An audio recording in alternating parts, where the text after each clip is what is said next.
दोस्तों, आज जो कहानी मैं आपको सुनाने जा रही हूँ वो कोई कल्पना नहीं है।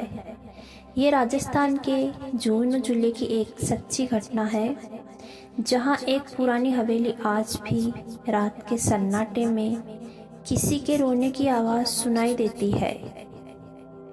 कहते हैं, जो भी उस हवेली में गया वो पहले जैसा कभी वापस नहीं लौटा। साल थी 1998। राजस्थान के बिसाऊ गांव में थी एक पुरानी हवेली, राजगढ़ हवेली। कभी इस हवेली में ठाकुर प्रताप सिंह अपने परिवार के साथ रहते थे, लेकिन आज वो हवेली वीरान थी। टूटी खिड़कियाँ, झूलते दरवाजे और दीवारों पर जले हुए निशान। गांव वाले कहते थे, रात के समय हवेली से किसी औरत की चीख सुनाई देती है। एक रात गांव के 3 दोस्त रवि, मोनू और समीर मजे मजे में बोले, चलो देखते हैं हवेली में कौन रहता है।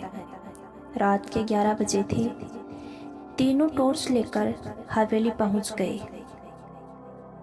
जैसे ही उन्होंने अंदर कदम रखा, हवा एकदम ठंडी हो गई। टॉर्च की रोशनी कांपने लगी और सीढ़ियों पर किसी की पायल की आवाज आई। रवि ने कहा, कौन है वहां? पर जवाब नहीं आया। बस एक सफेद साड़ी में औरत नीचे आती दिखी। उसकी आंखें चमक रही थी और उसके बाल जमीन तक फैले थे। अचानक टॉर्च बंद हो गई। अंधेरे में बस उसकी आवाज गूंजी, क्यों आए हो मेरी नींद में खलल डालने? निकल जाओ यहाँ से। तीनों कांप उठे, दरवाजे की तरफ भागे, लेकिन दरवाजा अंदर से बंद था। जब रवि ने पीछे मुड़कर देखा, वो औरत अब बिल्कुल उसके पास थी। उसकी आंखों से खून बह रहा था और चेहरा जलने के निशानों से भरा पड़ा था। निकलो, निकलो यहाँ से। समीर ने किसी तरह दरवाजा तोड़ा।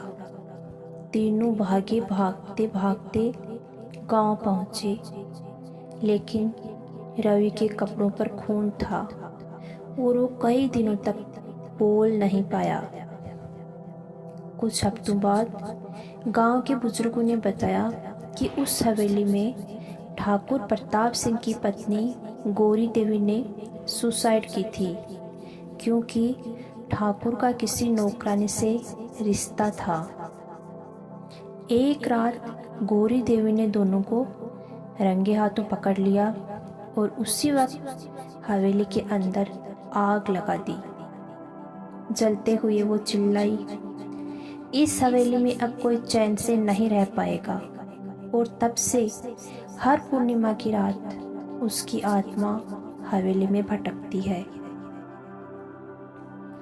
साल 2022 में उस हवेली को तुड़वाने की कोशिश की गई।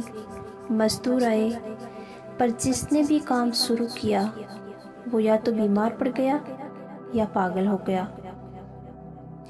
एक मजदूर ने कहा था, हम दीवार तोड़ रहे थे, तभी अंदर से किसी औरत की चीख आई और दीवार से खून निकलने लगा। उस दिन के बाद किसी ने भी उस हवेली को हाथ तक नहीं लगाया। आज भी वो हवेली उसी तरह खड़ी है, वीरान पर जीवित। और जो भी वहाँ रात में रुकता है, उसे कोई अपने नाम से पुकारता है, बिल्कुल उसी आवाज़ में जैसे उसकी माँ की होती है।